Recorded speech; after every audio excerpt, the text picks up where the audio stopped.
G'day everyone. The Blade Phantom is our second boss, and it's a real step up in terms of difficulty and complexity from the first boss, the Yatuga. Not only does the Blade Phantom have 5 or 6 different combos just within his unarmed moveset, but each weapon he uses, and there's about 5 of them, has its own moveset. So there's just a lot of variations and combos to learn, and realistically most players aren't going to be able to absorb it that much. I'll still break down his moveset and combos at the end for those who like that, but first I'm going to show what I think is a general strategy which will be more useful and more applicable for most of you. So what's the game plan?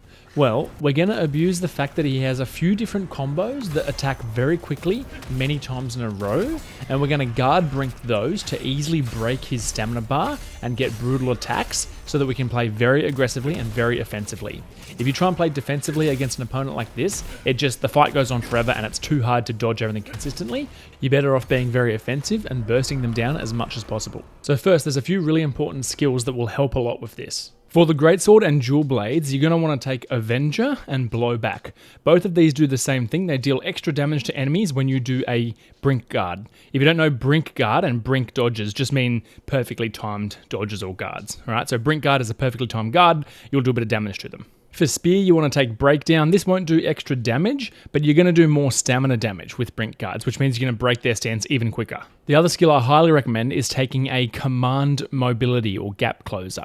Command being it's a key binding that you actually have to press, an ability, right? And a Gap Closer being that it'll move you to the boss nice and quickly, probably do a bunch of damage as well, right? So Furious Swipe for the Greatsword, Breeze Dash for the Dual Blades, and Spiral Thrust, I think, for the Spear. I haven't really played Spear though, so anything that'll get you to the boss quickly, and I'll show you why that's important in a minute. Now let's have a look at my kill and break down a little bit of this strategy and see how it works. Now for phase 1, which is before you get to 60% health, you're going to be fighting in this water here, and you want to be playing a very neutral, very defensive game, alright? He's using mostly unarmed attacks at the moment, and there's a lot of variations of them. They all pretty much start with a right punch, as you can see there, but they all end differently. One of them's even a grab attack. So just play very defensively. You want to be pretty conservative, just dodging and getting 1 or 2 poke trades back, alright? The objective of this phase is to basically wait until you trigger this attack here where he gets both dual swords out. Right, he's going to do 6 attacks quickly, and you want to Brink guard as many of them as you can. Ideally, the last one definitely. It does a huge amount of stamina damage when you're doing this, and you'll pretty much guarantee you get a brutal strike out of it. Now when you do stagger the boss like this, don't use the brutal strike straight away. You've got till that little red bar dial goes away.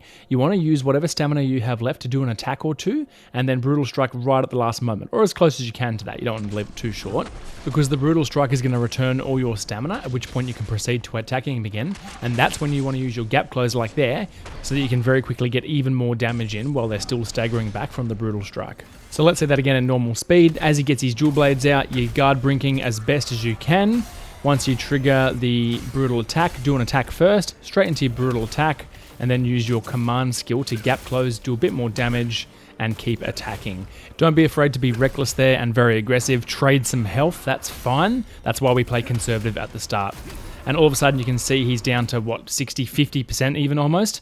Now once you're in this phase, he does a very similar attack but with claws. 3-4 attacks very quickly, and you want to Brink strike those. He will jump up in the air, and you want to dash forward and escape the area where that spear lands, because it does do a big AoE on the ground. Again, that's a good time to use your mobility skill to close the gap quickly and keep hitting him, because if you keep hitting him, he won't regenerate stamina. As you can see, I've just broken his stamina bar again, and we're going to go straight back in. The same thing, a little bit of damage, brutal attack, and then gap close, keep attacking. And I'm being very reckless here, willing to trade, as you can see there. I'm just being relentless, using my mobility skill to keep in range of him and keep the pressure on so that he can't regenerate that stamina. It's worth noting that his spear thrusts and the hammer slams, if you can guard Brink those as well confidently, they also do a huge chunk of his stamina, as you can see here. Not that it matters, because he's about to die. And that's it.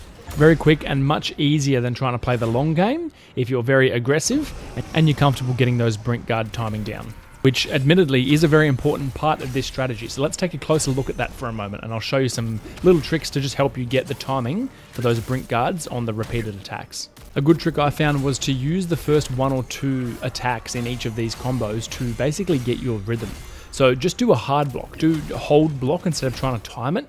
Just hold block, and after that first 1 or 2 hits, then start to release, and you should be tapping your guard button on and off in time with those attacks. And they're all pretty much evenly spaced. First 1 or 2, get your rhythm, then start tapping it in rhythm with the attacks. In the second phase, it's mostly these claw attacks that you're seeing here. Again, it's a sequence of 3-4 claw attacks, pretty evenly timed. And these spear attacks and hammer attacks also do a lot of stamina damage if you can Brink guard them.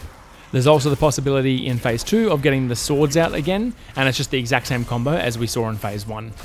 As I mentioned, the hammer and spear attacks also do a huge amount of stamina damage if you can Brink guard them, as you see there. Alright, so that's the strategy. Let's now take a look at a breakdown of the isolated abilities, or at least most of them. There is a lot. I know some people do like this and say that it helps them. So the most basic version is his right punch, just a single right punch. Right, most of his unarmed attacks start with the right punch, and this is the simplest version. The next variation is the single punch into a single downward slash. Let's see it again here. Right hand punch into a single downward slash. There's another version with basically the exact same timing, which is a punch and then a roundhouse kick or a side kick. But it's got the exact same timing as the down slash. All right, now we're evolving into the 3-part. So punch, side kick, and then a drop kick or a down kick. Let's say it again. Right punch, side kick, down kick. All right, so that's our 3-parter. It gets even longer again, starting with a right punch and then 3 punches alternating, followed by a delayed kick. Now the last punch combo, and the only one that starts with the left fist there, goes into multiple punches and the grab attacks. That's how you know it's coming. Obviously the fist glows, but the thing that lets you know even earlier is that he starts with the left punch, and that's the only one I think that does that. He has a few blink attacks as well, where he blinks away and then comes back in with a right punch and then 2 very delayed kicks, and a similar one where he blinks in, does a swipe, and then a very delayed single kick, not 2. Now he also has hammer slams that finish with an AoE. For these you want to use a mobility skill or a guard, just because the big AoE pulse can sometimes catch you dodge.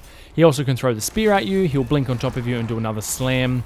Thankfully all of these hammer and spear attacks are pretty well telegraphed and quite easy just to react to when you see them. Now in phase 2 we get some new claw attacks and greatsword attacks. So the claw attack you've already seen, it's 3 slashes and then he'll jump back up, throw the spear at you, dodge that, and then get out of the AoE pulse before it follows up as well. And the other claw attack is when he blinks at you, he'll do 4 claw swipes, and then he'll jump back and do a spear thrust. All 5 of those are fantastic to Brink guard, and you can do a huge amount of stamina damage. That's a really good one to see coming and be ready for. He still does just standalone spear thrusts, you'll still get those in phase 2 as well, but probably the most pesky new ability is this greatsword one. He'll dash in, and then he does 4 very slow, very powerful, and delayed greatsword slashes, followed by a hammer strike. Bang. Let's see it again. There's one more here. 4 greatsword slashes, that's 1, that's 2, they're very delayed, that's 3, and that's 4, followed by a hammer. Bang. And don't be bad like me, you want to dodge that because it hurts. So, as I said, a lot of combos, a lot of variations, 5 different weapons, plus the unarmed attacks, which you can still do all of that in phase 2. There's a lot going on, it's a lot to remember. Most people probably won't want to kind of assimilate all those attacks like you sometimes can for fights that are slower and less attacks. This one, you want to be aggressive, you want to be fast, and I think the strategy here, using those Brink guards on the claw attacks and the sword attacks, is going to be your best bet. And that's it for the Blade Phantom. I hope this video helped. If it did, as always, please like and subscribe or leave a comment. Let me know how you went or any other tips. As always in these games, there's lots of little tips and I can't work them all out. So if you have some good tips, leave it for the other viewers and it hopefully will help people out. I'll just leave a quick clip here of the exact items and build that I'm using, even though there's not much at the moment. We don't have many skill points, but people are often curious in the videos. So I'll leave that there. You can have a look through. Thanks for listening, everyone. Cheers.